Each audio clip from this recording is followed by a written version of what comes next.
So this is what everybody really looks like when they take their mask off after guns, beer, and therapy.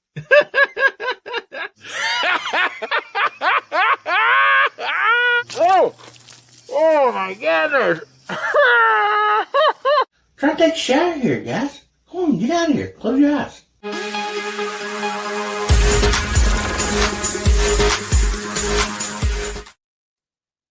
Howdy, Hillbilly Nation. This is American Hillbilly. Oh man, sorry, I can't do it. My throat and voice is just not the best. Oh man. Thank you all for being here. I am feeling better. Definitely better than I was this week. No doubt about that. Praise the Lord. And but we got a lot of awesome folks that's coming on the panel that can do some talking for me, and we're still going to have a good time. So anyway, thank you all so much for being here. And first off, we're going to start with the verse. So this is Psalms 9:1. And it says, I will give thanks to the Lord with all my heart. I will tell all your wonderful deeds. And I thought that'd be appropriate for me tonight because I've been sick. And I got a lot of thanks to give to the Lord. Man, when you're laying there and you wake, you're up at 3 o'clock, 4 o'clock in the morning having a fever, and and you're praying for healing and this and that. And the good Lord helps you, and you want to give thanks and tell everybody, man, you got somebody there with you, and it's nice to be able to talk to the Lord through Christ Jesus, our Lord and our Savior, and it sure helps those nights go by a lot better. And so anyway, I thought this would be appropriate for tonight, and man, I really appreciate y'all being here. I really do. And see, we got the hashtag going down below. So make sure your hashtag in and let's have some fun.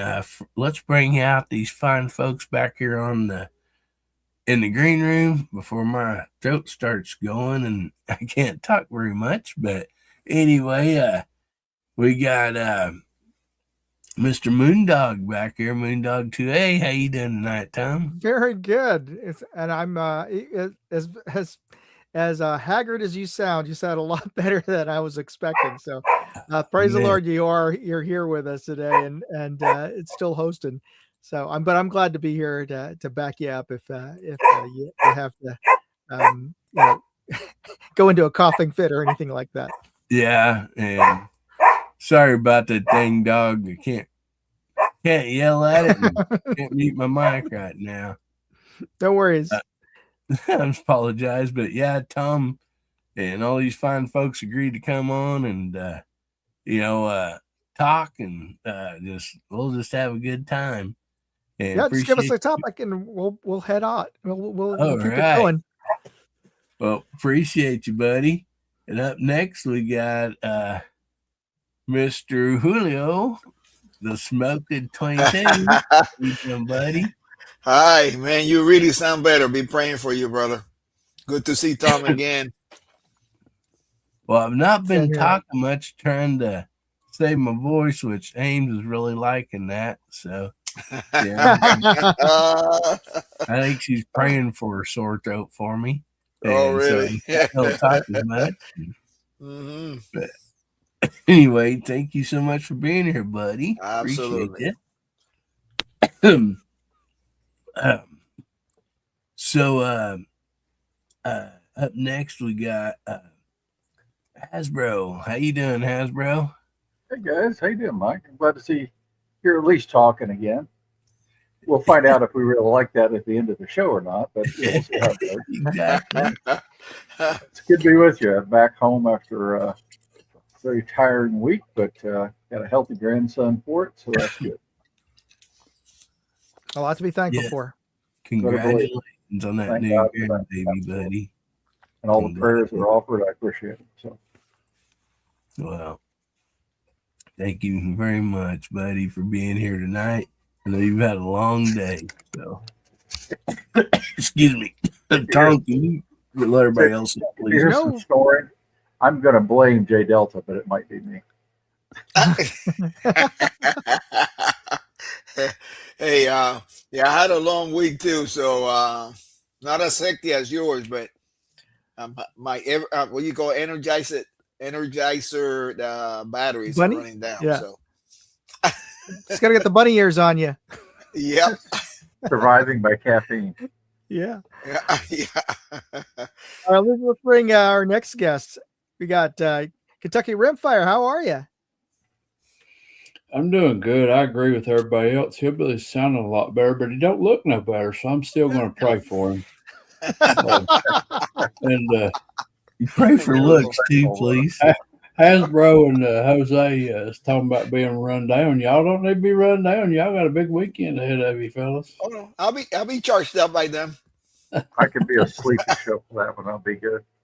Yeah. Yep, I'll be making it willing. if I'm on I'll one be leg. charged up. Well, As soon as I eat some of that whitefish, I'll be even better. we had a good day today. We went on a little turkey hunt, and we passed on a Jake. And shortly after the Jake left, a coyote come in, and he got a dirt nap. So, anyways, that was a successful hunt for me because I'd rather shoot the coyote than a turkey anyway. Absolutely. Though I think the turkey's might tastier, but Yeah. it's still a good. That's a good hunt. All right, let me bring over our next guest. We have Steve from living in Southwest Virginia. How are you, buddy? Doing good. I hope all you guys are doing well and everybody on the side chat.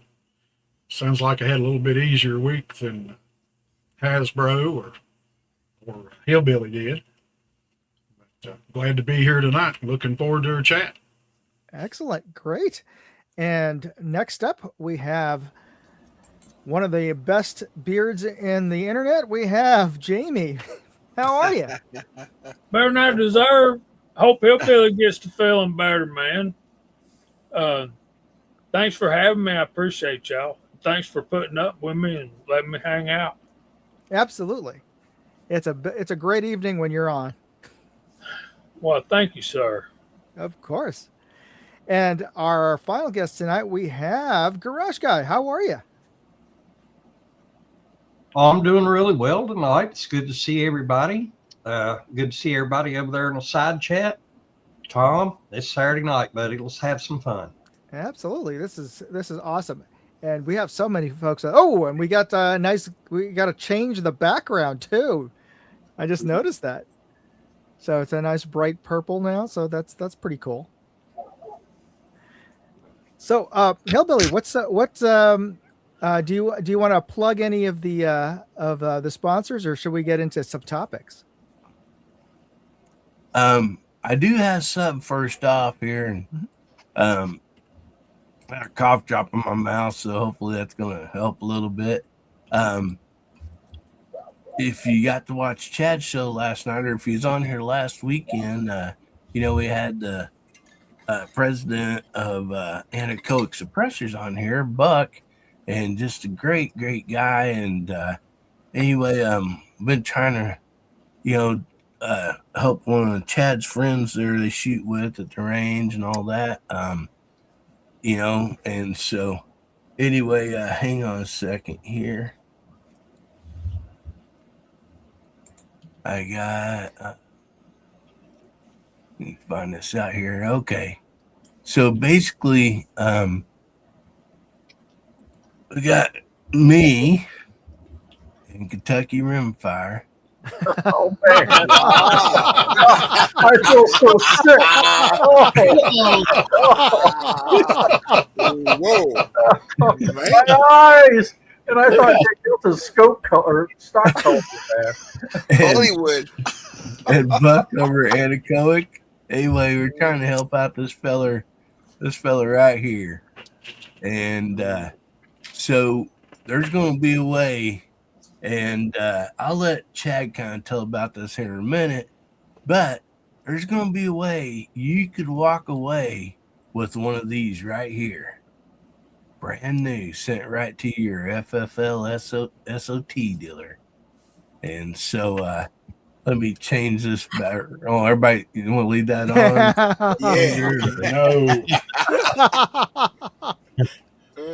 Sorry, Chad, man. That's a sharp looking feller. I don't know. Yeah. Ain't nothing wrong with that. Chad, I know better than share his Christmas picture with me. Hey, Hasbro, that needs to end up on a shirt or something. Yeah. That could be his thing on the mugs for the right there. Well, if I can find it, I got the same shot with Hasbro's head on there. So No, don't be doing that. Too much. But send me that image because I've been trying to figure out what I'm going to use AI on for Chad, and that is it. Oh no, that's Hollywood. But anyway, Chad, would you care to share with these fine folks what's going on? Kentucky. Sure. Do you want me to play my video like I did last night, or whatever you'd like to do, buddy? Or just whatever you want to do. All right. Well, I'll just go ahead and get a share screen up here, and we'll do the video because it pretty much explains it all. And I do want to thank Hillbilly and Buck for helping out with this, and we have been getting some donations made and some emails in, so we are making a positive impact on the GoFundMe side of it. And today I received the first $1,000 donation. So wow. Let me get my screen up here for. So these gun guys will surprise you. They'll surprise us. Anna Coet really stepped up with this. I brought it up on Hillbilly's show last week, and Buck really wanted to get involved, and he took a major step in getting this all put together and just left it up to me and Hillbilly. So anyways, Hillbilly, if you want to put that up there. Yeah, and if you've not donated yet, I put the link up there and pinned it, but wait till we get through talking if you want to go over there and give some, because there's a certain way you need to do it and you can get entered. So here we go, Chad.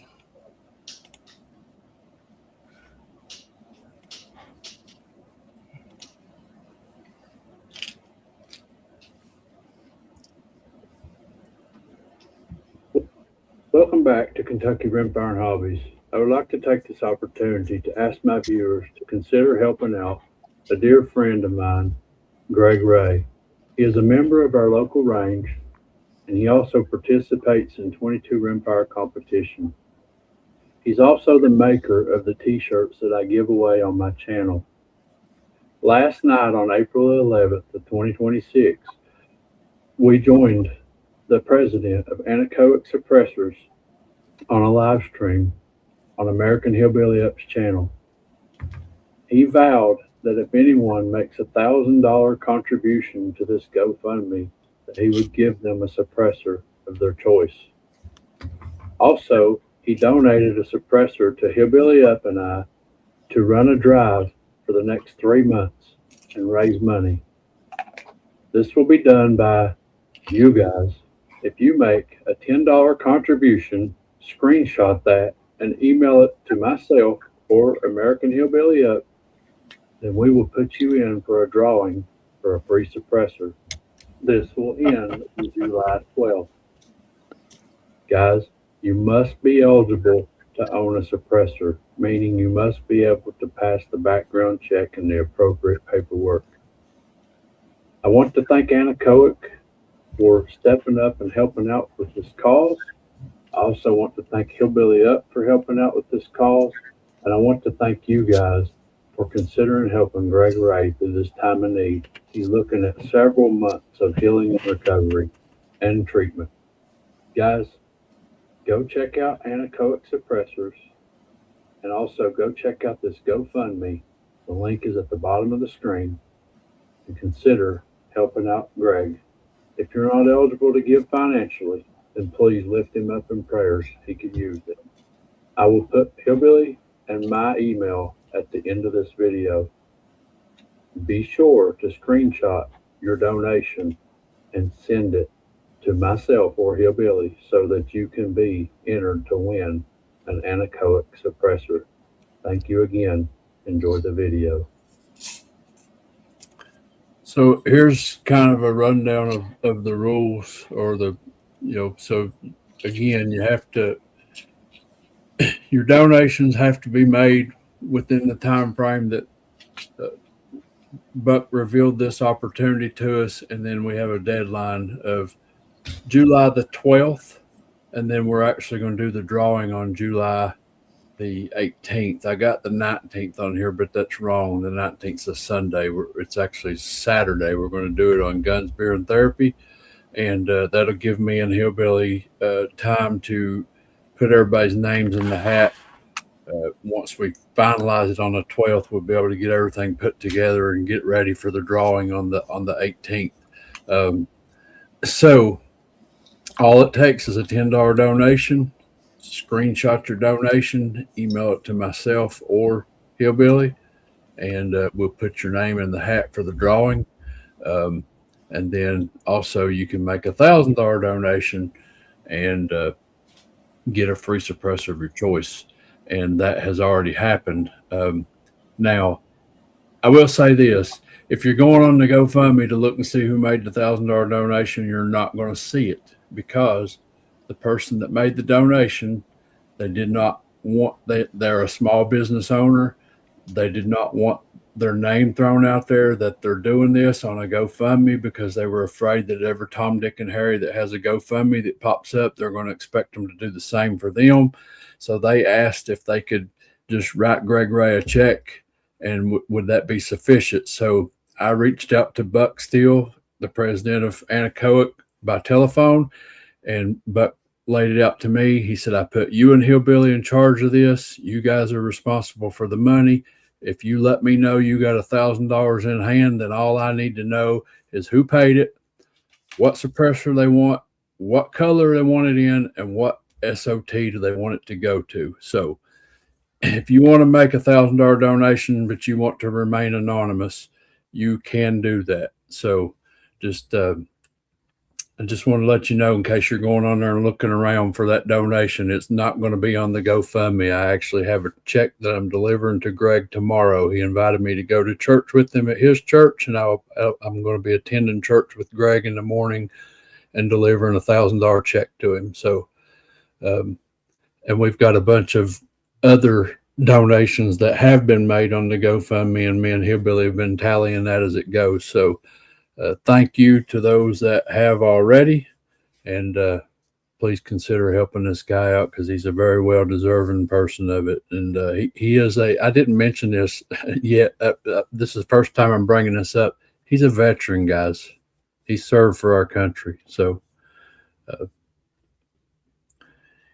anyways, you guys have come together in the past and helped out, and you're great. We always do a great drive when we try to help these people in need, and I know that anything helps these people. So if you can, you can. If you can't, you can't. But at least say a prayer for them. That's all I ask. Excellent. Yeah, and real quick, I don't know if anybody caught this earlier when I put it up, but I changed this. It says, make your hearing great again. Make your hearing better. Yeah. Make someone's hearing better, you betcha. So that's what we're trying to do. But yeah, again, guys, thanks for everybody that's doing this. And again, shout out, Buck, for doing that. Now, I think, Chad kind of explained it. You have to be, if you can buy a regular firearm and an FFL, you're qualified to get a suppressor. But just check with your state or local, deal to make sure you can have one. Because see, like Moondog, I don't think you can have one, can you? And so make sure you do that. And now the fees at the FFL, all that stuff, that'll be on you. Nobody's paying for that. So just want to put that out there and make sure everybody knows that, so you can pay your own transfer, and if you want to put it in a trust or whatever, like I do, that's all on your side. But you won't be disappointed with the product, I'm sure. So I think you should send one to Moondog anyway. It's like, I haven't been to Alcatraz in many years, and he could be doing a live show. Yeah, there we go. I don't think there's an SOT in California. Maybe Redding, California, where all the cowboys are. But I guess while we're on the topic, Hillbilly, something else that we're doing on my side of things is I mentioned that they're the makers. Him and his wife make my T-shirts that I give away, and I very rarely sell the T-shirts. Most of the time, I've been giving them away. Mm-hmm. But she charges me $15 a shirt, and what I vowed to do was sell them for $20. And anybody that buys a shirt off me for $20, of course, if you need it shipped, you're gonna have to pay shipping. I can't eat everybody's shipping, but if you order a shirt for $20, I'm giving every bit of that money back to Greg and his wife. So yes, and I'm glad you brought that up too, Chad, because Chad put me in touch with her, and we wanted to help too. So Hillbilly Nation, there'll be a special one-time shirt that she's going to be making. I sent her all the artwork I designed and everything, and I think it's going to turn out really cool. And so as soon as she gets one done, she'll send me the pictures, and then I'll buy that shirt, and pay for the shipping to get it, and I'll have something to show everybody. But when I get that, hopefully not too long from now, that shirt right there, 100% of the proceeds will go to her and all that. And what she's going to do to save you guys money is I'll take orders, so people can get their size they want and all that. Then I'll send that information to her. And what you'll be doing is you'll be paying her directly for the shirt, and then you'll include your address so she can see what the shipping would be. And we're going to be trying to use a discounted shipping. Shippo is something I use a lot. So hopefully, it'll save you on shipping and all that. But 100% of the products, the money for that shirt will go to her. And you'll have basically, it's just going to be one of a kind shirt. So. And so that'll be coming up. In the last 2 weeks, I've sent her over $1,000 for T-shirts. Great. And they're on it. I mean, even Greg, he just got cut from top of his gut to the bottom of his navel, and had 10 inches of his colon removed. And he's making you guys these T-shirts. And, oh my goodness! And every time she's came out to meet me with the shirts, he's with her. And the first time he jumped out of the truck and was going to get the box out of the back, and I said, "Hey, whoa! Oh. You're not supposed to be lifting over 5 pounds." So it's definitely cancer. The pathology reports showed that.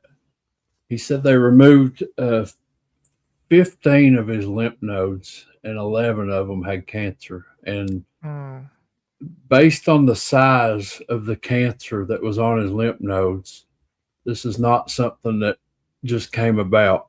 He's had it for a while and he just didn't know it.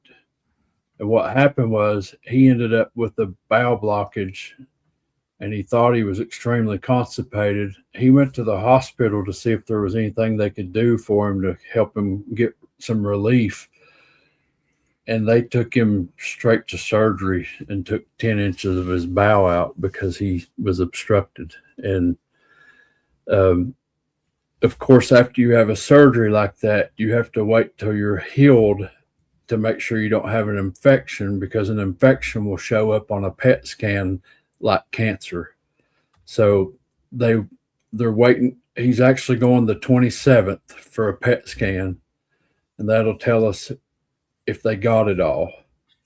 And then he has to see a oncologist to discuss their plan of action, what kind of treatment process. And it's all familiar to me because my dad's been going through it for the last 2 years, and it's no fun for nobody. And I hate it for them because they're really good people. No doubt. So, yep, just make sure you screenshot that and send it to me or Chad by email, and you'll get entered in that giveaway. And so first up, we have a topic. And Moondog, I want to let you go around the room and all this. I thought this would be a great topic since we have Mr. Scope on here tonight anyhow, Moondog. And so scopes, what do you prefer? And you can prefer different ones, hunting and all that. So Moondog, if you don't care, just take this over, please. No worries. You know what? I'll start since you asked me to start off with the big question is, like, what are you going to use it for? What are you going to be shooting? Because the kind of scope that I prefer, it really depends on the use case. But let me just bring up one thing that has been bugging me is that this whole thing about Christmas trees and first focal plane, and a couple of other scope YouTubers like Cyclops Joe have brought this up as well. It's become like the de rigueur.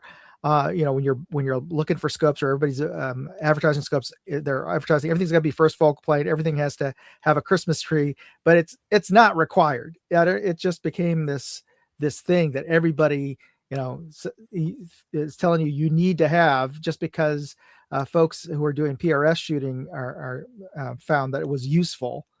But even some of the guys who are shooting PRS don't even use Christmas trees, because they found that with the scopes with you don't even need higher end scopes with the improvements in turrets. It's faster to dial in your dope than have to use the Christmas tree. But it was that Christmas tree reticle was developed for that kind of particular use case, and anybody who shot with one knows that it just clutters up your view, especially if you're out hunting.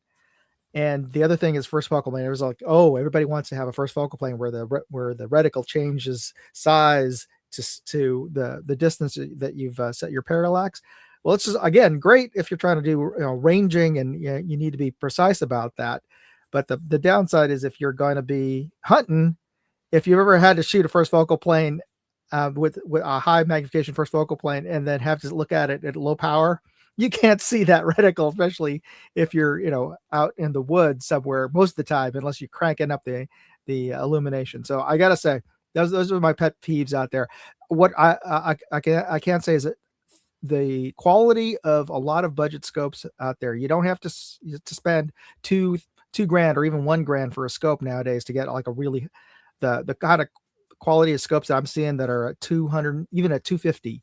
Are as good as $1,000 scopes 10 years ago. To me, that's just what I'm seeing. So as long as you got a good warranty and it's not crazy heavy, you're getting a great deal across the board in general with scopes is what I've been seeing. And I won't throw too many names out there, but you can check out my review videos, and you see some budget scopes out there from CV Life, Monstrum, and Discovery Optics especially are really great scopes. So that's all I'll say about that. Let's go around the room and see what everybody else has to say. Let's Jose, since you're next to me, why don't you chime in on this, since you do a lot of my best scope is the free ones. Those are the best 100% free. Yeah. But you're right. Both of the scopes, I got both first focal plane and second focal plane. Like you said, it depends on what you're going to do. So usually for bench rest, for my eyes, the second focal plane is better because I'm going to be shooting 50 to 100. So I don't need to hold. Now the first focal plane comes handy when you are shooting long distance and you need to hold. For example, a couple of weeks ago, I was shooting at 900 yards with one of my rifles, and it's a intermediate scope from Athlon. I like Athlon scopes, but not sponsored by them, but I just like them. And he only had like 20, I think it's 52 MOA of elevation, so I ran out on a 308. So the good thing about that, if you're going to shoot that long, is the first focal plane, every dash, every dot is true at whatever magnification. A second focal plane usually has to be on the max magnification for you to do holdovers. But like I say, that is if you need it. You might not need a first focal plane, you know. So I use both. I rather have meals, but I got them both in meals and MOA. I can read both. I'm not an expert, but I can read both. For meals, light meals, it's easier for me to do the math or the holdovers, you know, whatever it is. And then for second focal plane, for bench rest like we do, you want a precise scope. Like just got a scope now that is it's not a quarter MOA, it's 0.125. It's half of that. So that means if I need to go one tiny 16 to 30 seconds to the right, it's more precise. So, but if it's free, it's better. Yeah, and so you're shooting at 900 yards. So yeah, close range. Close range, yeah. So, but I have both. So I you know, I can use either one. I prefer meals because it's easier for me to do the math. But and actually, I don't do the math. I just do the holdovers. Okay. Yep. Fair enough. So, I was gonna head over to Hasbro, but I think he's offline for the second. But so let's go over to Steve. You wanna chime in? It's Hasbro. Oh, there he is. Hasbro. Okay, good. Hey, Yeah. Hasbro. So let's go around the room, starting with on you next. I'm sort of like Jose. Like I can read either. I've gotten so much I don't even think about it. I can just pick up a scope, know it's MOA, know it's mil. I can shoot it. But a lot of people don't want to mess with that. But I grew up shooting MOA only, and I got so many years of that. But last 4 years I've been shooting mil, and that's all I've bought recently. But for target scopes, it's in no way. So I'm going back and forth all the time. Now I'll tell you, it's like as far as most of the scopes I've been buying lately, I've almost all been Arkin. Yeah. And the only reason for that is I just really find their glass and their value for the money very good. And I've been buying lately the EP5 series stuff, but the EP4 I'm really happy with as well. And I have 3 SH4 Gen 2s because they're just really good for the money. But that said, I got several Viper PSTs and stuff from Vortex, and did have some loopholes. Although recently I've sold my loopholes, not for any reason. I just happened to trade them off. But the coolest scope I bought in a long time was made in 1965. Oh, was it Bosch? Who was it? Bosch and Lomb? What was it? I got a Unerdal. Oh, very nice. That's as close to new in the box as I've ever seen. It's amazing. And so I've been learning to shoot them. Thanks, Chad, for another addiction. He's over laughing. It's like, oh, we got him now.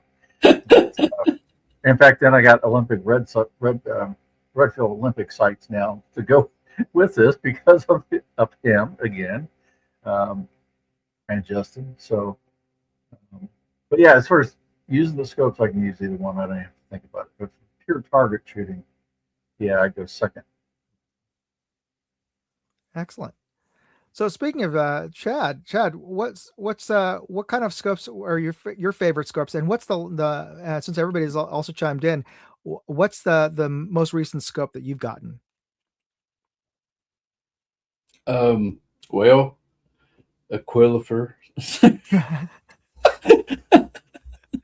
Aquilifer's been sending me scopes for review, and I've been making videos on them, and so far I'm really impressed with them. The 4-16 and the 6-24, and I've not gotten a hold of the 5-25 yet, but Hillbilly did, and he liked it. The only one that I didn't like was the 3-9, and it had a little hiccup on it, and I think they're working to fix that. But as far as the glass and everything, it was great. But they they put the throw lever on there wrong to where the little nub on the throw lever went to the bottom side. Yeah, yeah. And if you had low rings on, you couldn't, come around with it. But I have everything from a Night Force BR down to an Nice. Aquila for 3 to 9. So, and MOA, MEO, it don't matter. I can use either or.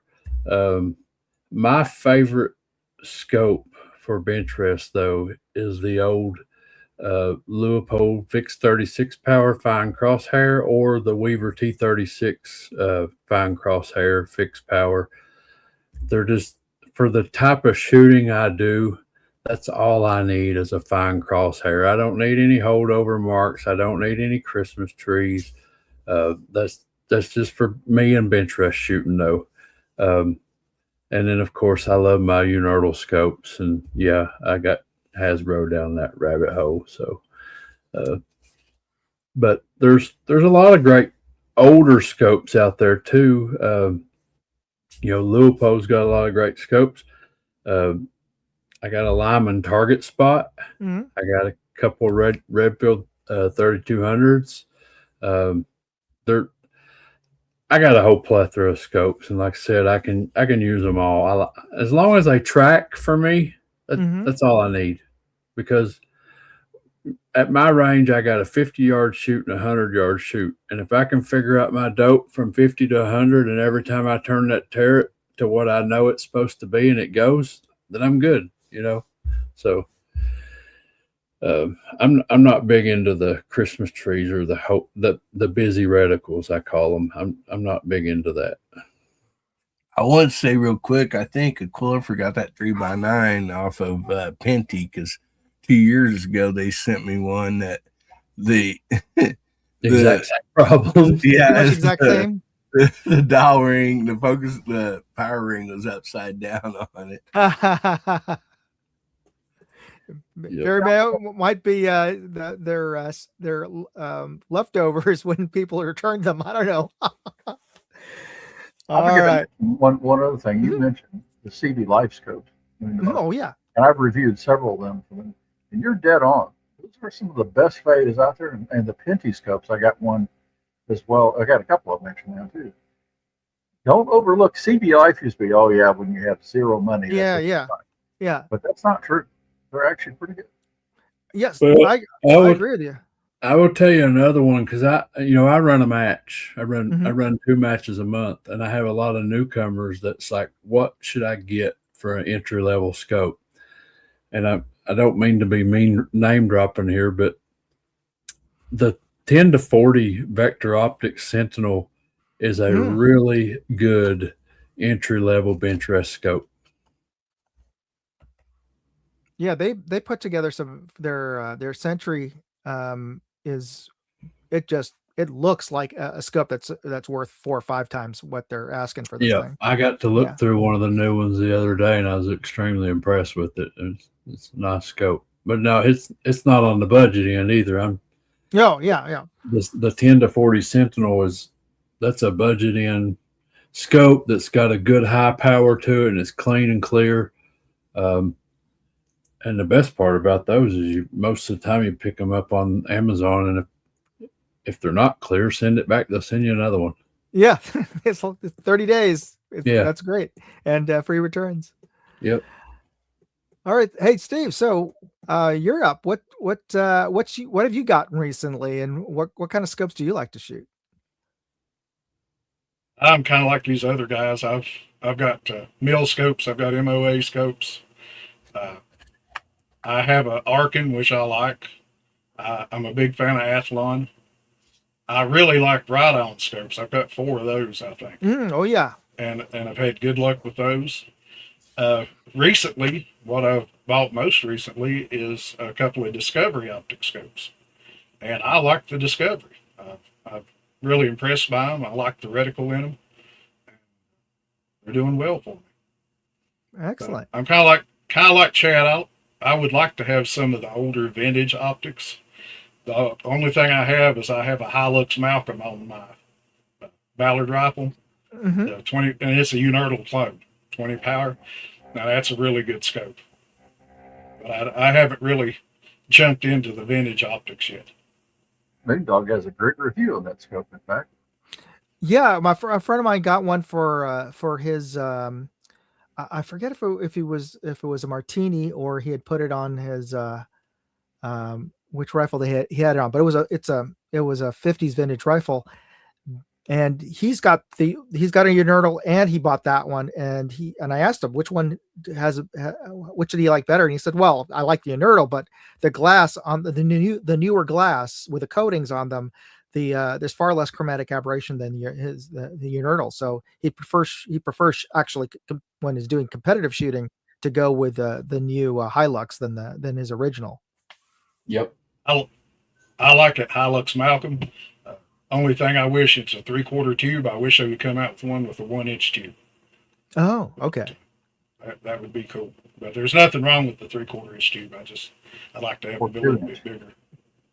So the big deal with the Malcolms and the Unerdals is lighting. When you're shooting through those scopes, as the day goes on and the light changes, or even clouds come over, it will change a lot for you in that scope. It'll change your point of impact, actually. Oh, wow. Yeah. Mm-hmm. Is it just because it's got such a small objective? Small, okay. Yep. Mm-hmm. Yep. Okay. But that's why you don't see long and small scopes anymore, because when everybody can, they get a nice bigger tubes and with modern scopes now. But there's something beautiful about that on a vintage scope. I mean, on a vintage rifle for sure. Hey, Carlos Hathcock used them. What can you say? Right on. Okay, let's get on to our next row of guys. Jamie, what do you like to shoot, and what have you gotten recently, or is it your most recent scope? My most recent was the DNT, the one. Yeah. 7x35. I'm still learning these precision type scopes for long distance stuff. And one thing I'm noticing, and you guys may or may not agree with me, but it seems to me that as you're cranked all the way up on the power band, that eye box is smaller and smaller. Mm-hmm. Anybody else experiencing that? Oh yeah, that's true. And sometimes too, when you shoot long distance, that's when you need to check your scope. Some scope don't track correctly. That's why you end up missing, say, 500 yards. You got to take 10 shots to hit the target. And also, if you look, today I was playing with my Venom. It's pretty good until you go full max at 25 and you start seeing the edges getting dark. I mean, for me, those are making a difference because, we're going to shoot at 150 yards. But somebody that shoots that long distance, it'll make a lot of difference because it gets darker. And then the field of view sometimes it gets smaller. And what Jamie's saying is you put your eye there and it's hard to see. So yeah, that's true. What I'm talking about is eye relief. Mm-hmm. Right. Call the eye box. How far you got to be away from that from your eyepiece to get that full circle of light. And I think if you can back down off of that max magnification, that helps a little bit. And of course, the more you got it cranked, the more you're going to. I got this scope right here, this Athlon Argos. It's a 6x24. I've not even used it yet. I have the Arkin SH4 Gen 2 6x24. But that 7x35 DNT, the one, is the best scope I own. And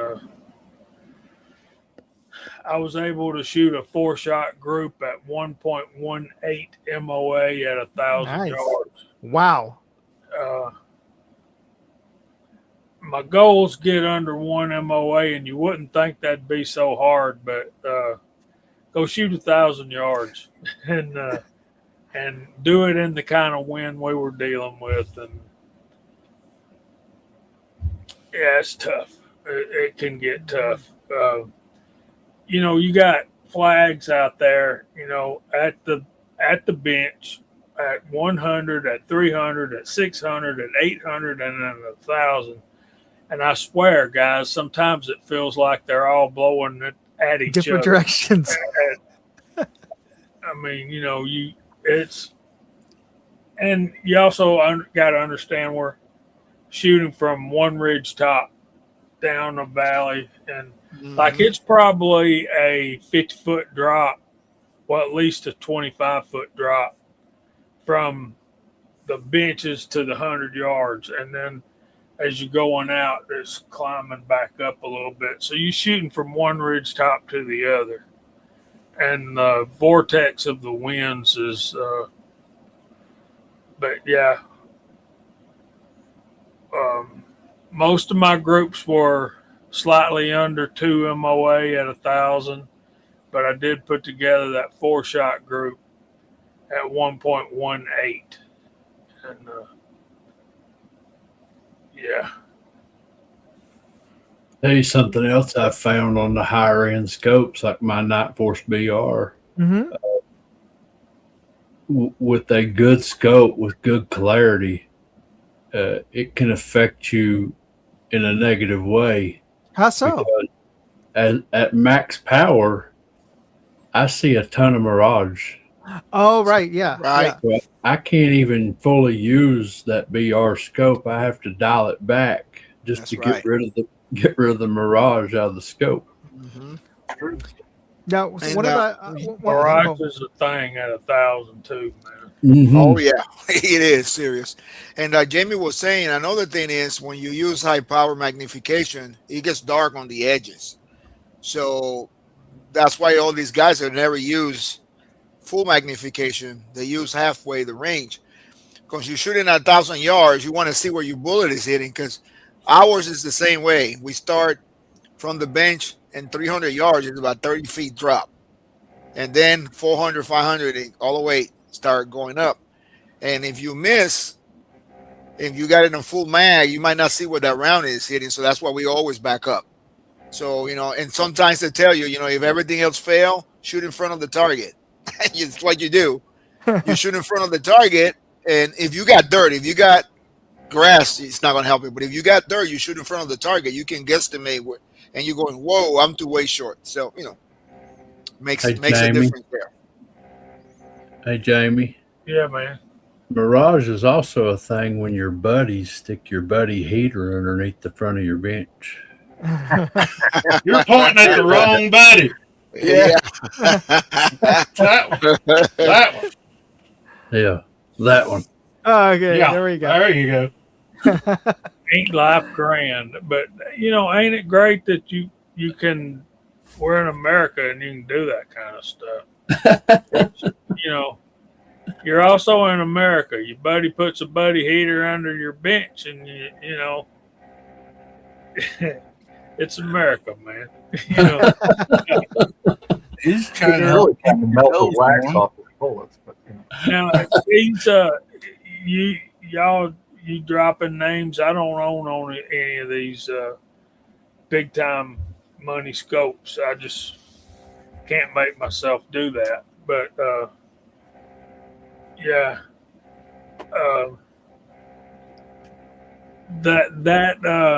that D&T the one is the most expensive scope that I have, and it's not way up there, but it's something I had to plan for. But yeah, if being a married guy, if your wife really knew how much you spent on all this stuff, like I know. She might be watching. gotta go. Bye. Let me close the door. Yeah. This is what we do, guys, and it's something I'm working on. It's off topic, but humor me, and then I'm gonna go get ready for church in the morning. Uh, you gotta have your a catalog of all your stuff, and if you want to make sure that your wife don't think bad about you when you croak, you can put down. This is what I paid for it, and this is what it's worth, and this is what you should sell it for. That's right. There we go. It always gains value if I pass away. I would That's come right, home. right. I would come home and have to find a new hobby, Jamie, because I wouldn't have nothing left. Yeah. You keep it locked up till you croak, man. Come on. But the timing of that may be equal to the value of the guns. Yeah. All right. Before I know you have to go off, Jamie, but hold off there. We got one more answer on here, and I don't know but let's go to the garage guy, and then if Hillbilly's got still a bit of a voice, then he can come in with his own answer too. So, garage guy, what kind of scopes are your favorites, and what's the last one that you got? Well, I have to admit, I've said it on here before, and I got to say it again when it comes to scopes and optics. I'm pretty well ignorant about it. I don't know what a focal plane is. I don't know what that means. I just get a good scope. Simple is better for me. If you got a good crosshair on it, good magnification, I'm down with it. Last scope I bought was this Monstrum right here. I guess it's called nice. Banshee, even though it didn't say on the box, but it's 1:6 by 24. Good one. And I've got it on a Ruger American Ranch rifle, bolt action chambered in 7.62 by 39, and it's used mostly for coyotes and other varmints, that kind of thing. It's been a good scope. It's been accurate, simple. As far as my rim fires, I do like the Simmons 22 mag scopes right there. I know they're kind of a budget scope, but for what I shoot, on 22s, 22 Magnums, that does well for me. Also got a Vortex Crossfire 2 scope, and I don't have it on anything right now. And then I've even got the old Wally World Tasco too. That little old thing about yay big around. Yeah. Since I'm a handgun guy, and but as far as rifles and scopes, simple is better, and it's always worked out for me. There's a lot to be said about keeping it simple and reliable. Mm-hmm. That's right. So, Mike, are you able to go? Yeah, I think I'm okay for a few minutes. I agree with most everybody. Definitely hunting. I want a second focal plane, and what that is, garage guy, is so when you have your crosshair or whatever you got on there, when you zoom in, that don't change. It don't get bigger or smaller. It stays the same. First focal plane, you zoom in and your crosshair zooms in. That optic in there zooms in with you. Okay. So that's a difference between the first and second. Hunting, second focal plane's what I prefer. Anyway, one thing I was going to say, I know a lot of people's probably heard all you sitting here listening. Well, you crank it up all the way, it gets blurry. You crank it back down. So why buy, a high magnification scope? Well, if you ever had any car stereos, home stereos, or whatever, you buy a 50 watt, stereo, and it's going to sound pretty good. You're going to, crank her up there and get her very loud. It's going to start staticking and stuff. Well, you buy, let's just say you jump it up to 300 watt stereo. Well, when it comes to audio, you're never going to use 10, max.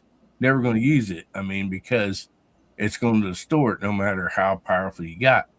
But you can run half volume at 5 and get way better quality of sound, louder sound on that 300 amp than you can on that 50 amp. So hopefully maybe people, kind of consider that. Yeah, you buy a 34 power scope and you only shoot it at 28.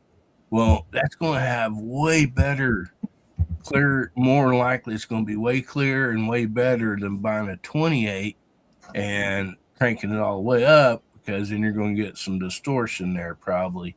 So, just think about that. Don't think, well, there's no reason for me to buy a high powered scope, because evidently you can't turn it up all the way. There's still quality, same as like you would use in audio. And before Jamie goes, I know you got to go. Do you want to shout out the side chat before you leave, or we can get somebody else if you need to go ahead and get off here, buddy? Yeah, man, I'll do that. I want to Great. say something. What are they typing in? Whatever you'd like, buddy. Scope. That'll be easy to spell.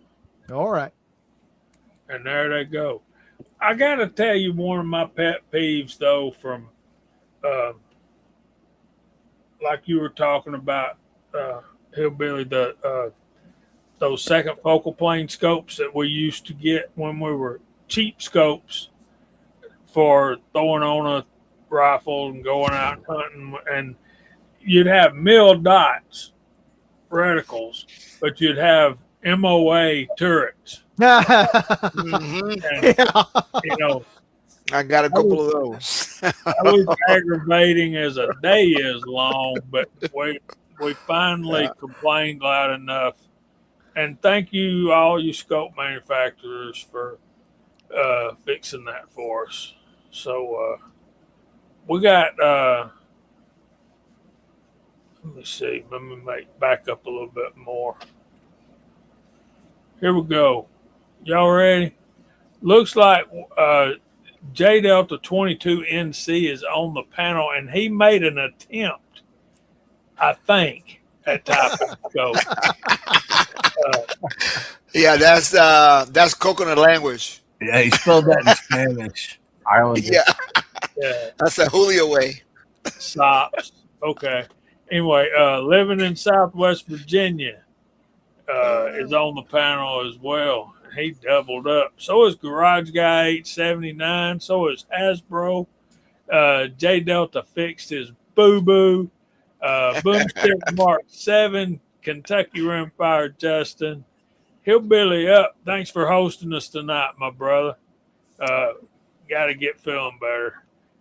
Kentucky Rimfire and Hobbies is on the panel. There's Miss Abigail Finnegan. How you doing, lady? Alaska One Andy. TJ Fishing and Shooting uses 16 power out to 900 yards.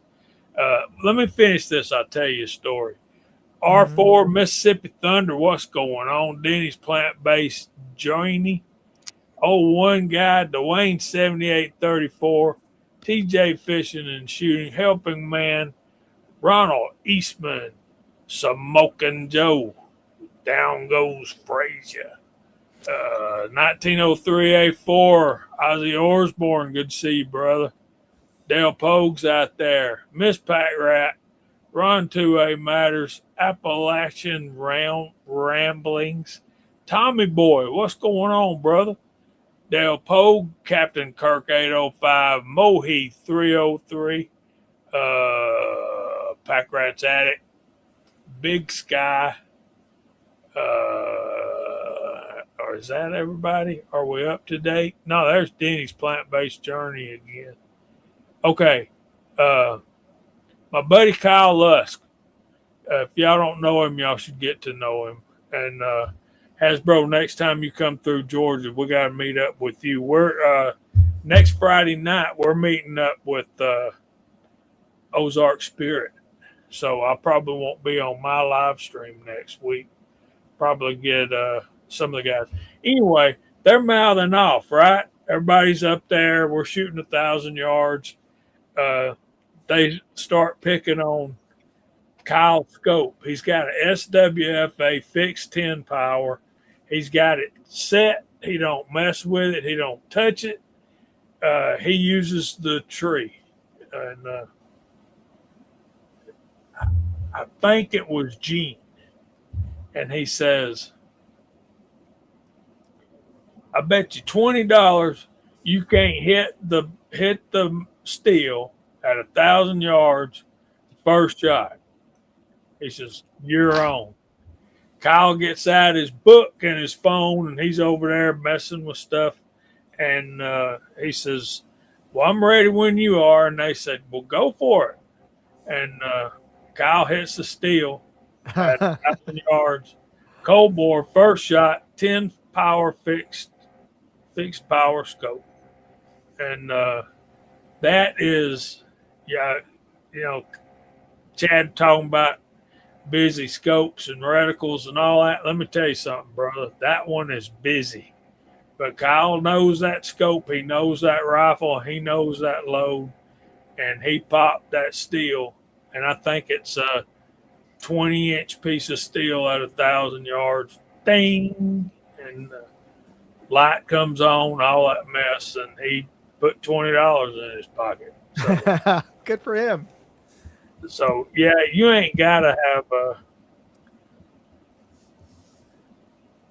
Yeah, it was. That Tommy boy, that's the reason he still uses it. That's what they issued him in the military. Mm-hmm. Was that SWFA fixed power 10 power fixed scope. All right, I'm going to go. I appreciate y'all putting up with me tonight, and thanks for having me. And y'all find somewhere to go to church in the morning. You'll be glad you did. And if you're around, you can come over and come to my Sunday school class. We can use some more people sitting around in there. Be good. All right. Good to see you, Jimmy. Good night, Jamie. All right. Good to see you, Jamie. Thanks for being here. Well, thanks for having me. Good night. Night. Go check out JH586 and Georgia Shooting Connection. Friday nights, 7 Central, 8 Eastern. And then right after that's talking bench wrestling, Kentucky Rimfire, and Hoobies. So, yeah. Chad, we've had a lot of people jump on since the beginning of the show. Real quick, do you want to just tell everybody about that GoFundMe that's pinned there on the side chat and what they could win and what they need to do? So real quick, we already done it once. We'll do it again. Hillbilly and I are doing a drive to help with this GoFundMe. It's a local range member of ours, Greg Ray. He got diagnosed with cancer, had to have 10 inches of his colon removed unexpectedly. He's got a lot of treatment, procedure, and recovery to go through, and he's going to be down and out of work. So there was a GoFundMe started, and I started trying to help out with that and brought it up on Hillbilly's show. And Buck Steele, the president of Anechoic Suppressors, was on the show, and he stepped up and said, anybody that makes $1,000 donation to that GoFundMe, he will give them a free suppressor of their choice. All you have to do is make $1,000 donation and screenshot it and send it to Mr. Steele and let him know that you made the donation and what model suppressor you would like, what color you would like, where your SOT is you'd like it shipped to, and of course you have to be qualified to own a suppressor and pass the background check, and the state that you live in, you must be allowed to have one. So, and then he also donated a suppressor to Hillbilly and I to do a little drive for the next 3 months to raise some money. So if you make a $10 donation to the GoFundMe that Hillbilly has pinned at the top, if you make a $10 donation and you email a screenshot of that to myself or Hillbilly, we're going to put your name down, and this will end on the 12th of July. And then from the 12th to the 19th, me and Hillbilly will get it all tallied up. Everybody put on the giveaway tool. And then Hillbilly's show on the 18th of July, Guns, Beer, and Therapy, we will draw for the winner of that free suppressor. And we've already had several people donate, and we've had $1,000 donation so far. So you guys are really stepping up, and I encourage you to help out with this because it's what we do here in this community. We've always, ever since I've met Hillbilly, we've always stepped up and helped out people in a time of need, and you guys have always been great about it, and every little bit helps. So we're just pushing to help out Greg Ray, and also to help out with that situation. Hillbilly's getting a one-time run of a t-shirt made, and you can order a t-shirt from Hillbilly, and all the proceeds from that t-shirt order would go to Greg and his wife. And then also I am selling Kentucky Rimfire and Hobby t-shirts, and all the proceeds from those t-shirts go back to Greg and his wife. And if you don't know, Greg and his wife are the ones that actually make the t-shirts. That's the people that make my t-shirts for me. So I'm very close to them, and I know them very well, and they're good people, and they're well deserving of the help. So if you can help, please do so.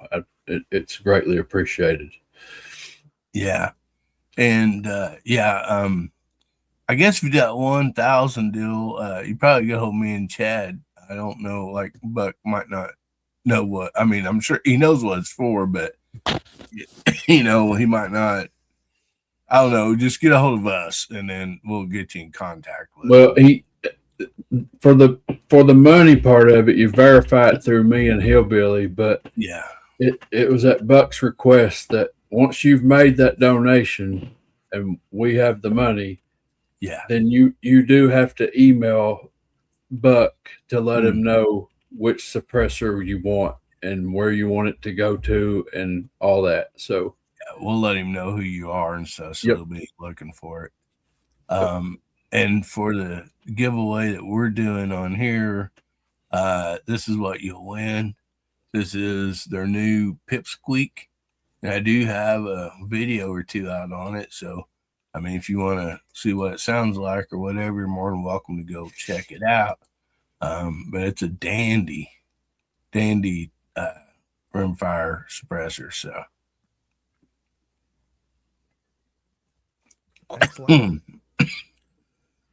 Excuse me. Helping Man says it's his birthday. Well, happy birthday, buddy. I'm sure you don't want us to sing for you, but so I'm having a meetup next week, the 24th, 25th, and 26th.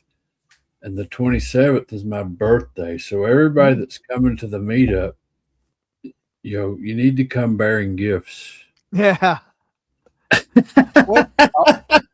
I'll bring you several second place certificates. How about that? Yeah.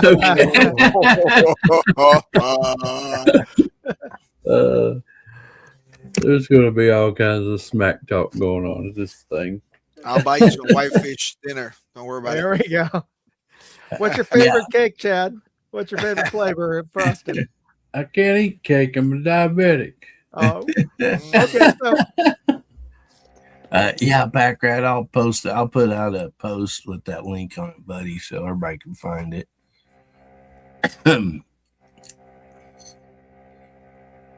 And I'll start putting that link in my descriptions on my videos. So, excuse me. So, anyway, we're going to be doing a giveaway here in just a little bit. So make sure you get your hashtags in. Hashtag. I'll say it for you. HBN 178. So get your hashtags in, and the software will automatically get you in for the drawing. But you got to make sure you got that all those letters in there. It doesn't have to be capitalized, but it has to be the right number and it has to be the right letters. We'll do another quick little topic here before we do the giveaway, Moondog. Mm-hmm. It's at the bottom of the screen there, scrolling. Oh, okay. So here's a question for everybody. Did you get anything new? So let's start with I'll end it if Hillbilly can't talk, but let's start with you, Jose. What's the newest thing you've gotten? Got 2 days ago. I got a new scope. Oh, which Oh, which was one? that? Which Was one? that the Athlon? The Athlon Aries ETR USD 15 to Oh, 60. very Yeah, nice. Yeah, the Aries yeah, are a nice series of scopes. Yeah, yeah. excellent. That's for the bench press competition. Great. So, yeah. Very good. And that's on your center fire or rim fire? It's on my. It's gonna be on my ring fire. It's gonna be on my hand shoots, and then I got another rifle being built. Then it's gonna go on that rifle. So, Very good. Excellent. Chad, what's the newest thing you've gotten, scope or otherwise? I picked up my custom built 1022 that's built for unlimited ABRA shooting. Mr. Mike Moore built it for me, and I picked that up last week. I was working in an area where I was close enough to go and meet him and pick it up, and I brought it home, and we've done some testing with it, and it's ready to go. So, exciting. You've picked it up. Have you had a chance to shoot it or test it out yet? Not yet. I've already made a video with it. It's very good. Looking forward to that. It's a very beautiful rifle. Okay, Steve, what's the newest thing you've gotten?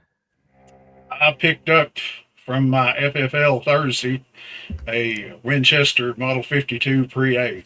Very nice. That I ordered online. So I have not shot it yet. I got the scope and everything on it, and planning on going Monday, giving it a try. Sweet. What kind of sights are on it? I just put a Discovery Optics scope on it. I would like in the future to put E-Nerdle on it, but right now I just tried to get something on there so I can shoot it. Gotcha. Great. Garage Guy, what's the newest thing you got? Oh, you're on mute. Well, I told Steve about this earlier today when we talked on the phone. I've got a Smith & Wesson M&P Response rifle, chambered 9mm coming from Bud. Should be in by the end of next week. I've did research on it. Only saw one person have a problem with it, and that was Mr. Guns and Gear. But everybody else's videos I've seen on it, it's been excellent. And I guess you could call it an AR-9. It's, basically an AR chambered in 9mm. And I'm really looking forward to it. Excellent. And did you get that just for plinking, or just because Pretty you wanted much. a nut? Yeah. Yeah, I've always wanted an AR, something chambered in a 9mm. A couple of weeks ago, I asked people on here about if they had any experience with that G-Force jawbone, but I've run across some videos where, pop metal, plastic, stuff like that, and it works for some, it doesn't for others. So Smith & Wesson, in my opinion, the ones I have, the long guns, have been excellent. So I expect the same from this. Well, I hope that works out for you. Well, Hasbro, you've had a negative experience, if I remember correctly, with an AR-9. Yeah, to say the least. Yeah. Yeah. A couple times it blew up in my hands with a factory setup, so that was not good. But no, I've got it resolved now, and I just don't shoot it much. I don't know. I got it fixed, and it's kind of like I got it to. My goal was to get it sub MOA at 50 yards, the 9mm, and I got it to 1.25 inches, and then I got it to 1 inch, which is still 2 MOA at 50. And I just sort of, I realized I needed different bullets. and different than what are commercially available. I was gonna say that isn't that the bigger challenge, is that nobody really makes match 9s, or at least I've never seen them available. Well, they'll sell them for pistols, and that's a whole lot different than Yeah. the yards and what I'm trying to do with it. But anyway, I got it probably more accurate than almost any other AR-9 out there, but at least many. And what was wrong with it, Hasbro? Could you care to tell us? Or? The first time? Well, yeah, when he was having troubles with it. Well, it blew up, right? It literally blew up in my hand, and it blew the magazine out in pieces everywhere. But it didn't hurt the receiver or barrel or anything else, or bolt. But it was having bolt bounce issues, where the bolt would bounce, come back, and it would fire out a battery. So you can imagine the back half of the case is out when it goes off. And I actually have some slow motion videos up on my channel about you could see this happening. And so I finally had to, I sent it off to Macon Armory in Macon, Georgia, and he remachined the bolt to actually fix this issue. But he had to work on the whole system, fitting it to the barrel and stuff like that. But anyway, it's all resolved, but painful. Oh yeah, and that was a factory arrow, if I remember. Yeah, that's correct. That's correct. Arrow upper, arrow lower, arrow bolt, and then it was Paxton barrel. But the barrel already with the problem. What is the newest thing you've gotten? So Springfield 2020 that looks incredibly nice, but it's the worst rifling for a factory barrel I've seen in a long time. Oh no!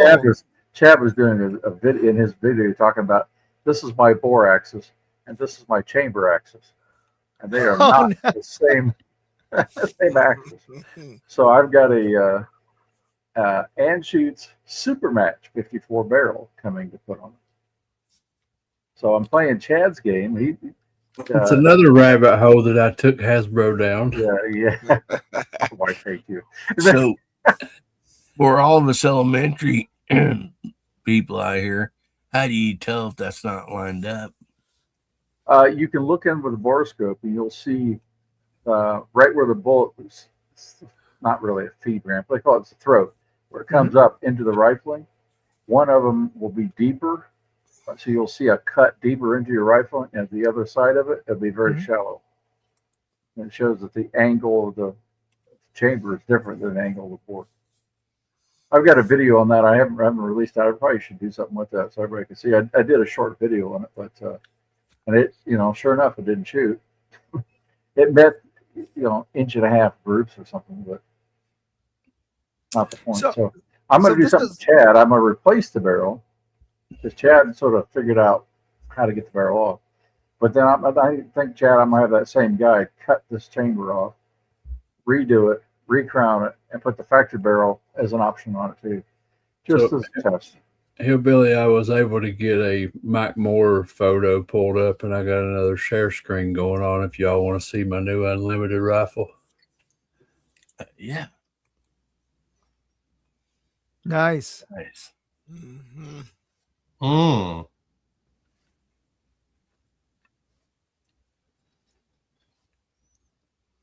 It looks like it's got a picture of somebody in that stock.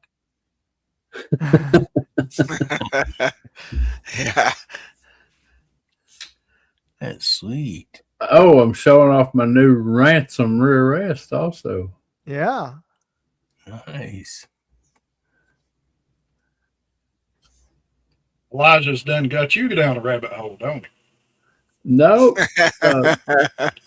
Somebody else hooked me up with that, and I'm not going to tell you who it is until I verify that he wants me to do so, because he's a pretty big name YouTuber, and I don't want people knocking down his door wanting to purchase stuff from him. So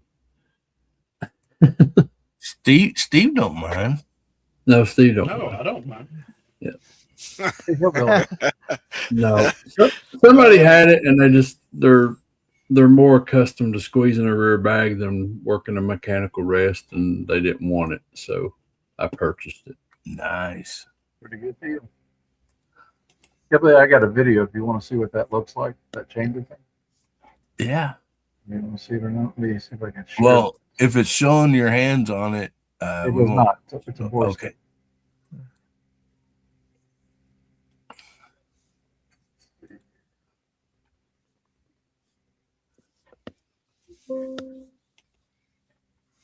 So if you watch, can you see it now?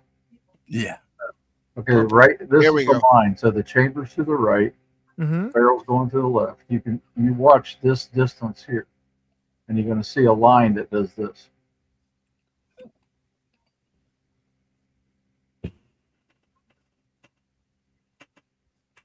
Right that there. curvature? Yeah. That half moon, yeah. Yeah. Mm-hmm. Go back Is he here. I'll go drunk? back and pause it. It's a horrible cameraman, though. Yeah. Right there. Yeah. This has got way into it, and it goes away here. Right. So the bullet will lean this way and shave on the other side because it's going off at a different angle. There you go. So this is on a new rifle, Brand new. Their highest end model with the fanciest wood. Yeah. Mm-hmm. So I got to ask you, Looks nice. why wouldn't you send that back? But you wanted to put a new barrel on it. Well, he didn't know it until he shot it. Well, after all these guys have already done with this. Don't let him lie. He bought it because he wanted to follow my footsteps and do the same thing I did. Okay. Well, I just wanted to do something different. That's why it's got an Anshoot super match barrel going on. Oh, Lord. You know, it's we're gonna see. But I've seen how good these others, like Kevin, shoots, and it's like, okay, so this will be fun. And the only reason the 2020, I refuse to go down this path, but it takes Remington 700 triggers, which is its own reason of itself. If you have a good barrel on it, and you can pick a really good trigger, the gun's going to shoot. So, yeah, wrap it up. Thank you.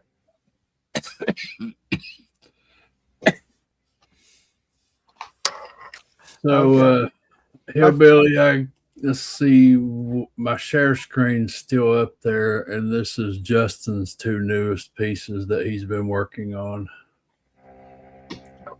Nice. That is his voodoo that he built in Rimfire Dave's basement, and he finally got it back from the paint shop, and it looks black, but in the light, it's blue. It's got. I would call it a midnight blue. Is what I. And then that's called the Voodoo Child, and then Problem Child. And he's got the Problem Child, which is that's his unlimited 1022. So me and him are going to be competing against each other. It's going to be walnut against blue. So Justin has convinced himself that if you don't name your rifles, that it's bad luck. So he's naming all of them. Okay. Yeah. So, anyways, that's Justin's two newest pieces. I tried to get him name that black one or the midnight blue in Hasbro's next rifle. Well, I think I'm going to name the unlimited gun, and the lady that makes my t-shirts, she also can make decals for me. She made my Scab decal that went on my custom built Savage.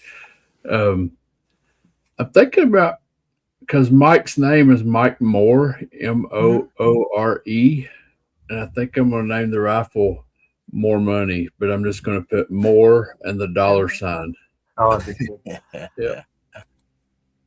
Nice. Very good. You're going to have to wear like a gold chain to the range when you shoot. Well, I hate to break your heart, Hasbro, but the Federson barrel that he built it with, I didn't like it. It wouldn't shoot. So really? It has my Green Mountain barrel on it that I've always shot with and done really good with. And it's a hammer. The 18-inch barrel, I called Mike. I said, please don't be offended if I change the barrel out, because he built the gun with the parts that I sent him, and he actually painted the Federson barrel silver to match I had a silver T36 scope on it. And I ran through all my ammos trying to lot test, and I just could not get it to shoot great. and I decided to go to the Green Mountain barrel that's always been tried and true to me. And when I put it on there, I went right to the ammo that I knew that barrel liked, and it was right back just like. So so I went with the black barrel, and I changed out the silver T36 and put a black T36 on it. So now it's walnut and black. And so what you're saying is Mike Moore can shoot Pedersen barrels, but you can't. Is that what you're really saying? That's what Mike told me when I called and told him I switched barrels. He said, it's probably the shooter. So I said, hey, it's probably a tuning thing too, because that barrel I've won several contests with, but for some reason it really liked heavy bullets. There was a 52 grain Ely bullet. I forget what they called it, something Ely Force maybe, and they made it in a 52 grain, and that gun was amazing, heavy. Wait, there's a 52 grain 22. Couple of them. Yeah, Ely. Wow. I think it's Ely Force, and then some other company has a 52 grain. Y'all heard that, right? Y'all heard that, right? What? Hasbro traded me that barrel because it likes rare bullets that can't be found. Well, I still want one of those stuff. Rifle match, believe it or not. But rifle match is like helter skelter or your schizophrenic girlfriend thing. It's like you get one lot that's good, and the next box, who knows? It's like, well, I still have the barrel, and we're gonna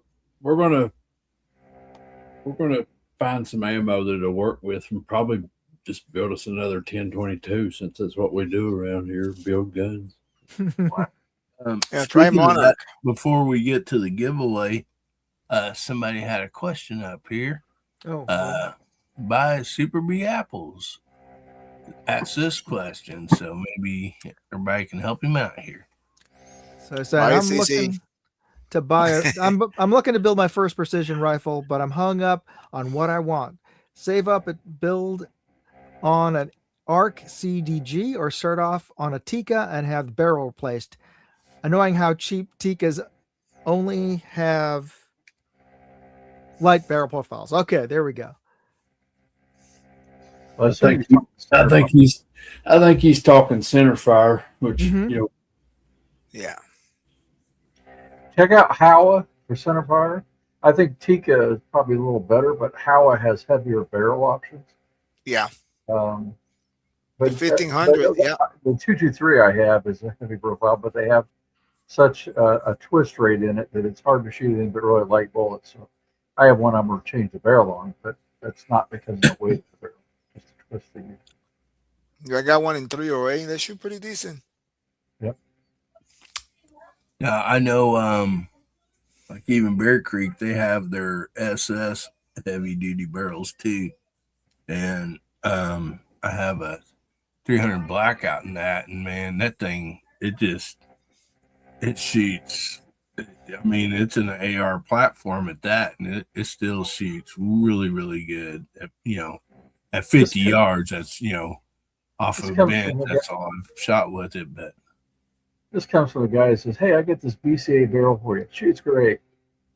Yeah. Is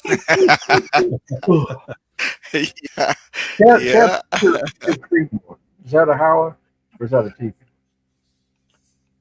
My 6.5 Creedmoor. Yeah, that's a Howa 1500. Howa, that's what I thought. That thing shot amazing. When we shot against each other, it was just who was luckier that day. Because there were some groups he was pulling off that he just had one fly out, and he would have kicked my butt. And literally, you can buy that Howa 1500. Mine came new with a MDT Oryx chassis, and all I done is put a scope on top of it, and I bought a Eric Cortina tuner, and I put a barrel tuner on it, and I do my own loading on ammo, so I worked up a load for it and tuned it with the tuner, and it actually has shot better than what I shot against Hasbro that day. When I got home and got to looking, I took the wrong batch of ammo with me, so and I felt so bad for him. Yeah, you didn't feel bad at all. I think Elijah has that written down in his book too. Yeah.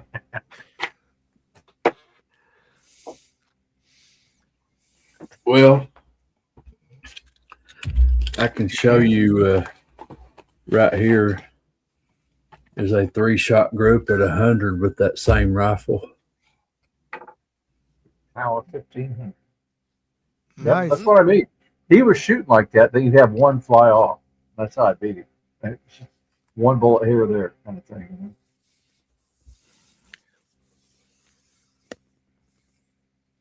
Yeah, Nice. that's 3 shots at 100 with that Howa 1500 with the EC tuner. Can't beat that. Mm-hmm. That's pretty good.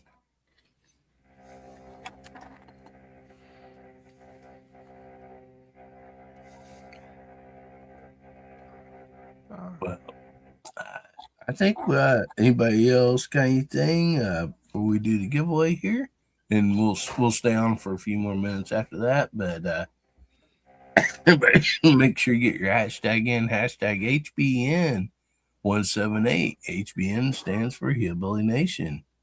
And anyway, so let's go ahead and pull up the giveaway tool. Quick.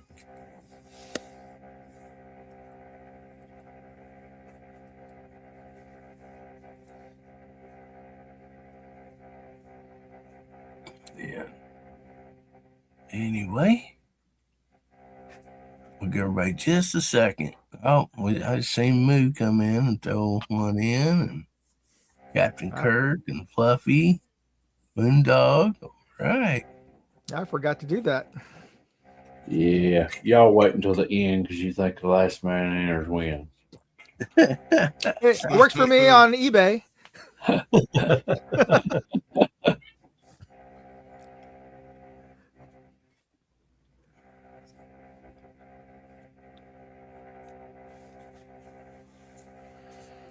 Alrighty. Somebody like to give us a countdown? We'll get this thing spin. 5, 4, 3, 2, 1.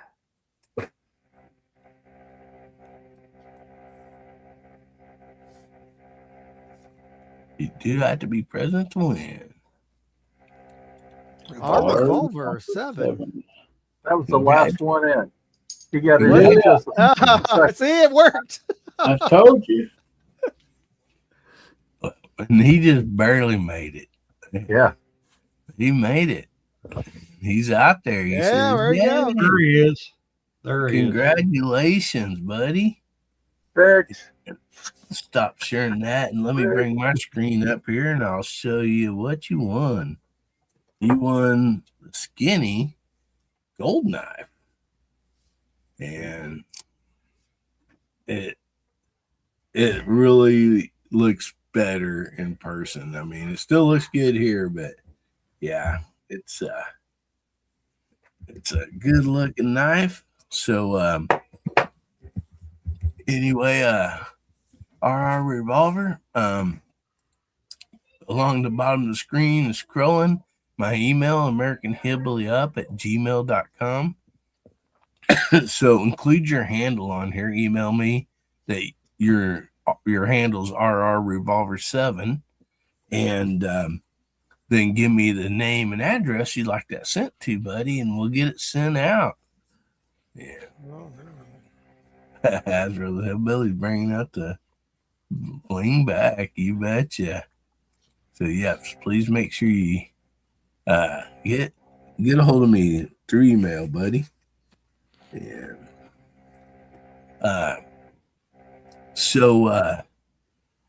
Moondog, you want to get everybody? We'll go through the room and let everybody know. Yeah. All right. I'll start off.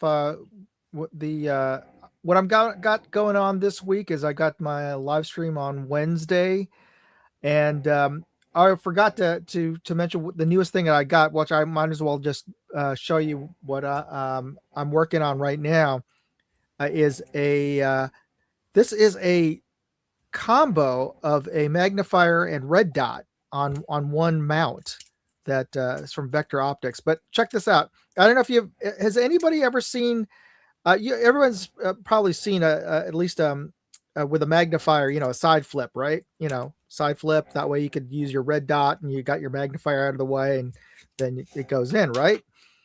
Has anybody seen one of these combos that does this, that goes to the side, but could also go to the side the other way? No. No, that was the first one I've seen. It's like, what? Yeah. But it might Take them out too. Yeah. But if I just put one together with Trigigon stuff, and when you flip it over, it turns the other one on automatically.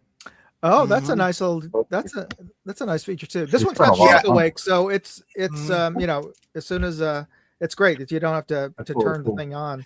Yeah, mine did that, but it broke because it wasn't supposed to go left. Oh, yeah? I'm just kidding.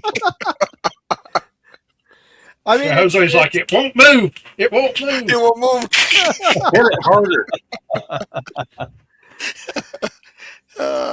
So I'm reviewing this right now. The one thing I did find that when it came is that the spring on the battery compartment had broken on the inside, and that'll happen sometimes. But they're good. I contacted them and said that the little silver spring on the battery compartment was off, and they're going to send me a new cap on this. But so that's says something about the customer service, is that they're on it. And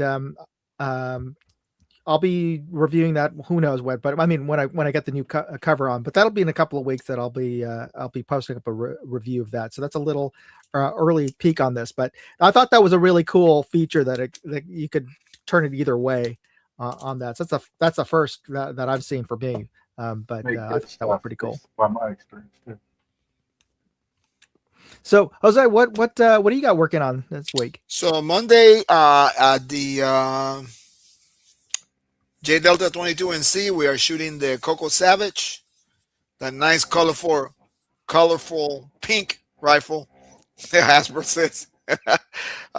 We are doing 2 different lots of Lapua Center X on 2 UBR targets, and then on Tuesday, and that's at 7:30 p.m. Eastern. Then on Tuesday, at the Smoking 22 channel, we are shooting the CC457 and Elite Team. So both of those are going to be pretty good. If you're not busy on either night, Monday night or Tuesday night, come and join us at 7:30 p.m. Excellent. We'll definitely check that out. Chad, what are you working on this week? We got a big meetup happening this weekend, so gotta go to work, and when I get home, it's gonna be hectic getting stuff to the range and getting set up to have our big YouTubers meet up. I'm expecting 20 to 25 people this weekend. Nice, that's a good turnout.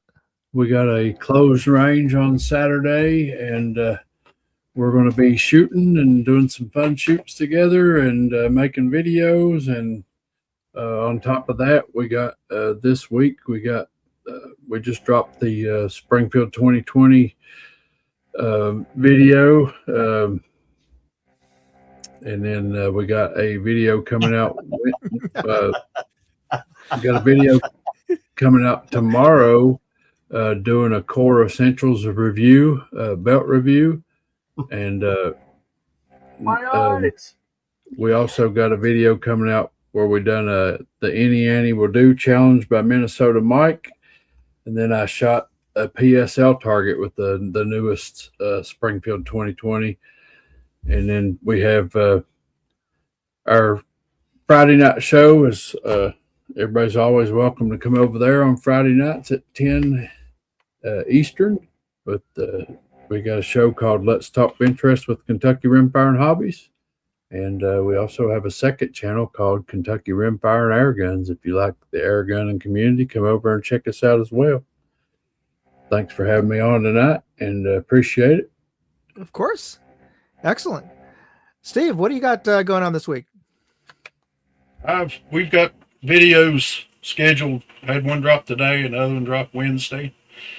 Shooting hold 'em and fold 'em targets. Some of these videos, shooting Minnesota Max, make iron sights great again in some, and I'm gonna probably hit another one of those UBR practice targets if I can Monday. big thing Monday. We're going to the range and checking all the rifles and getting ready for the shoot next week. And looking forward to seeing Chad and Jose and everybody up there and having a good time. But thanks, Hillbilly, for having me on. Excellent. Garage Guy, what do you got up? After I finish talking, I'm going to go ahead and get off here. I'm going to have a early morning tomorrow. I've got a video coming up I'm working on a new rimfire pistol. I got the Smith & Wesson M&P 22X.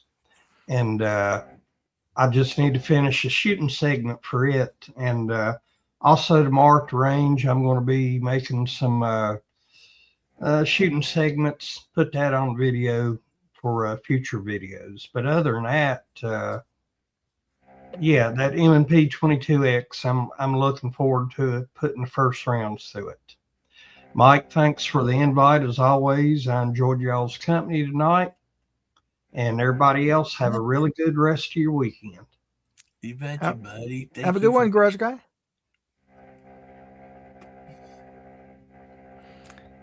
Hasbro, what do you got coming up? Well, I'm going to start a series on how to polish a turd. Hillbilly is first. So that gun is actually ready to shoot. Once I get caught up on my work. Oh, man, no! I can't drink it. I'm blind. Oh, now I can't shoot. Oh, that's Chad's secret way of making me lose this week. Blindness. Chad, make a decal to put that on the inside of Hasbro's scope. No. Put that out again. To tell you how dedicated I am to Hillbilly's barrel and all that stuff, I took apart my really long Green Mountain Custom 1022 Kid 22. I've been shooting on the channel, and put that chassis on his setup with a $400 trigger. So, excuse me, beans. And so we're going to see how that thing shoots. I'm giving it its best chance, and we'll see. Hopefully, I get that done for the shoot. But I have to get all these rifles ready to shoot, and I have no time to do it. So, basically, I'll be showing up with ammo that they should shoot, clean rifles, and we'll see what happens. So, that's the plan for coming up, and that it just probably means I'll get my lunch eaten, my lunch stolen from me or something. We'll see what happens. Thanks for being here, buddy. I want to address this here real quick. Super GG said, next time you spin for a winner, let all the names come through. Some of the names don't come through. When you enter it, it showed we had what? I forget on there. 33 or 34? So many entries, 35 right there at the end. That's all done through the StreamYard. I have nothing to do with that. It collects those hashtags. That's why you have to get them in exact. And then once I hit spin, that's all automated. So it won't it don't throw up everybody's, But if he's on Hasbro's side of things, he may not have got entered. Oh, that's a good point. But she was on not this. Okay. Yeah. But some people aren't. That's why, when you look, when I show my stream, it'll tell you, go here for the drawing. And I always throw this link. So people don't miss out. Yeah, and I was watching, and I think everybody that, because it says right here on StreamYard, it lets me know if you're on his channel or not. But most everybody, if they put it in over there, they come over here and end up putting it in. So, but yeah, it won't. Sometimes it won't show everybody's logo or whatever. I mean, it's just all automated or however they do it, random. And so, anyway, thanks, Jeff. He says, hit the like, share, and subscribe buttons. But, alrighty. So, anybody else? Did we get through everybody? Yeah. Yep. We got it through what everybody's coming up. Oh, I should have mentioned that on my Wednesday live stream, our friend Walter Viejo is going to be a guest. Because this week I was posting up some. I was mentioning that I wasn't able to be on my own live stream 2 weeks ago because I was in Arizona, and he's going to be sharing some ride footage from his motorcycle rides through Arizona. So he's going to be sharing that on my live stream this Wednesday. So what you got coming up, Hillbilly, aside from coughing up a lung? Well, first of all, I'll tell you guys the newest thing I got, and that was the flu. And I don't want that anymore. Yeah. But I've not, of course, not been able to really record anything this week or nothing like that. And I had a video, maybe 2 of them, like ready for this week, but I didn't post them because I just didn't want to not be able to keep up with the comments and all that stuff. And so, but yeah, I'll have some videos coming out this week.